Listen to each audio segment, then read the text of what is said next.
wasn't supposed to open the door, but when I heard my dead wife's voice whispering through the keyhole, I had to.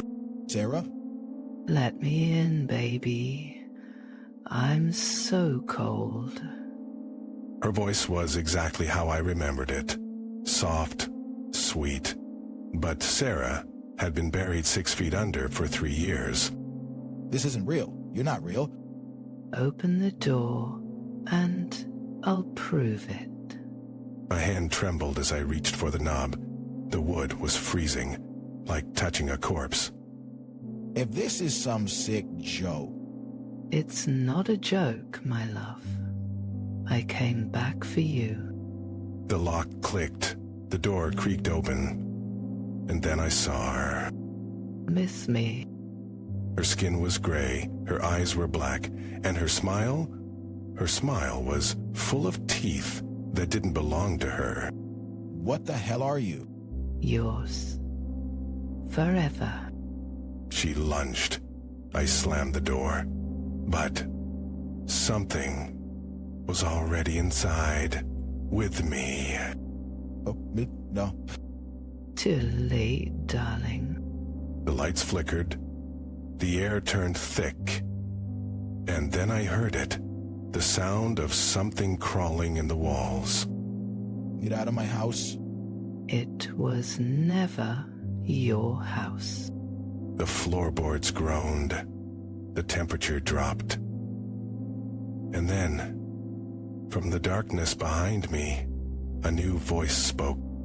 She's right. You're the trespasser here. I turned. A man stood in the hallway. His face was rotting. His clothes were decades out of style. And in his hand, a rusted knife. Who are you? The first owner, and the last one you'll ever meet. The knife glinted. Sarah giggled. And then the walls started bleeding. Welcome home. The shadows moved, the ceiling dripped, and then the real nightmare began. You're not real. None of this is real. Oh, we're real, and we've been waiting for you. Sarah's fingers curled around my wrist. Her skin was wet, slippery, like something left in the rain too long. You shouldn't have bought this house, baby. I was a foreclosure, the realtor said. She lied. The man wrenched the knife free. Black liquid oozed from the wall where it had been stuck. This house doesn't let people leave. The lights flickered again. When they came back, the hallway stretched longer. The doors were gone. Just one endless corridor, lined with mirrors. What the hell is happening? You'll see. The mirrors didn't show my reflection. Instead, they showed them, Sarah and the man, standing behind me. Over and over. Hundreds of them. Every owner, every death, every soul this house has eaten. The man raised his knife. Sarah's grip tightened. And then, from the mirrors, a chorus of voices whispered. I yanked free and ran. The hallway twisted. The floor sloped downward, and then I saw it. The basement door, wide open. Now? No. Too late. Something grabbed my ankle, cold, strong, dragging me toward the darkness below. You're home now. The last thing I saw before the door slammed shut was Sarah's smile, and the hundreds of faces in the mirrors, smiling back. Let me out, please. No answer, just the sound of dripping water.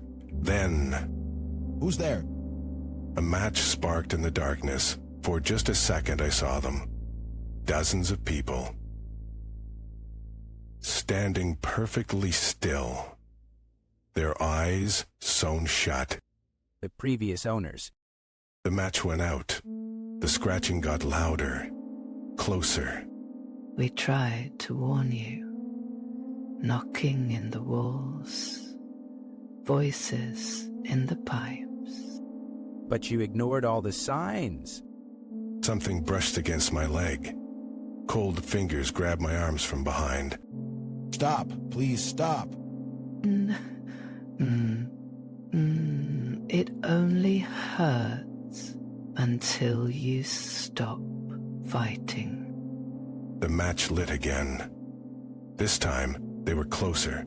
So close I could see the stitches holding their mouths shut. Welcome to the family. The last thing I felt was the needle piercing my lips. The house always gets what it wants. The darkness swallowed everything. The scratching stopped. The air went still. Somewhere above, a new family turned the key in the front door.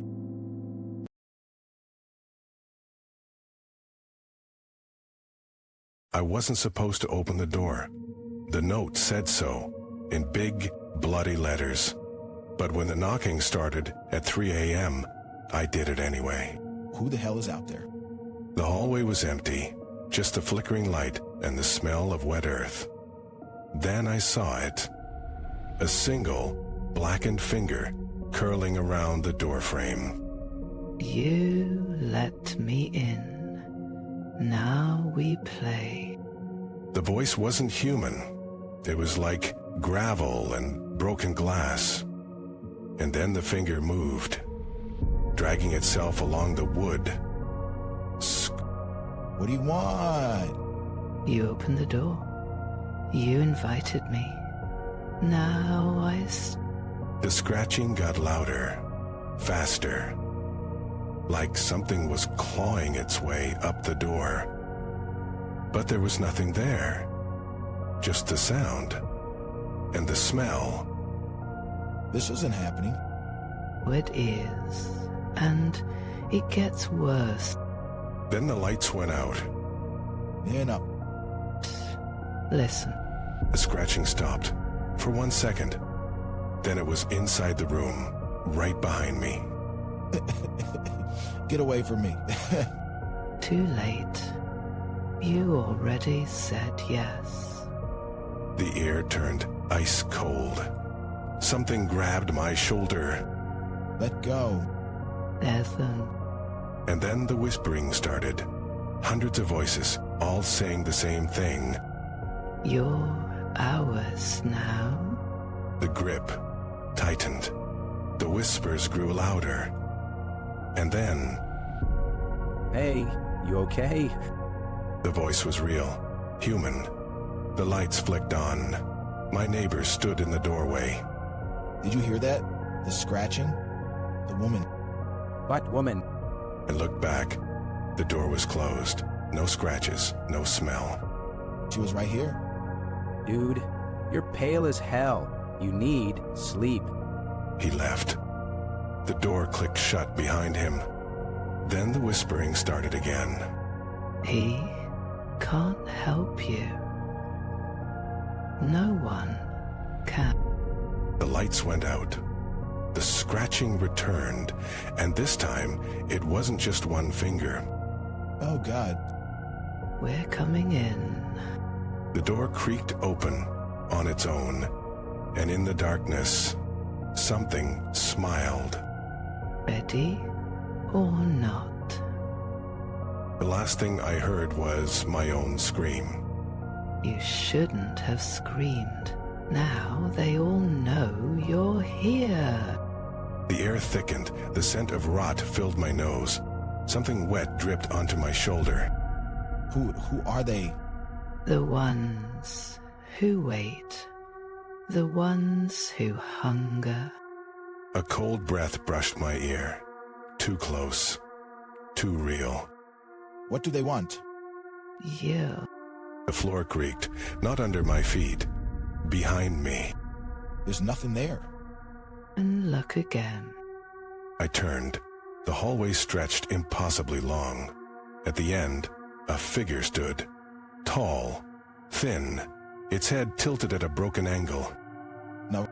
Too late to run. The figure took a step, then another. Its legs didn't bend right. Get out of my house. It's not your house anymore. The walls began to bleed. Thick, black streaks oozed from the ceiling. This it then. Isn't it? The figure lunged. I stumbled back, straight into another set of arms. Got you. My neighbor's voice, but his grip was too strong, his skin too cold. You're one of them. Always have been. His fingers dug into my shoulders. The figure from the hallway was inches away now, its mouth stretched wide, too wide. Say goodbye. The last thing I saw were rows of jagged teeth. Then... Wait. A door slammed, the lights flickered on. You okay? You were screaming in your sleep. My girlfriend stood over me. The bedroom was normal. No blood. No figures. It was just a dream? Must have been a bad one. I exhaled. Laughed. Then I saw it. Over her shoulder. The closet door. Slightly open. Was it? The whisper came from inside the closet. My girlfriend didn't react. Did you hear that? Hear what? The closet door creaked wider. A single blackened finger curled around the edge. Round 2. Don't look back. What's happening? We hit the porch just as the house lights blew out. The street was empty, silent. You can't run forever. Her voice came from everywhere. The trees, the pavement, my own throat. Then we won't run. I turned, staring into the black doorway of the house. Something moved in the shadows. Many somethings. What are you doing? Ending this. I stepped forward. The darkness reached for me. And this time, I reached back. Yes. The last thing I heard was my girlfriend screaming. Then nothing at all.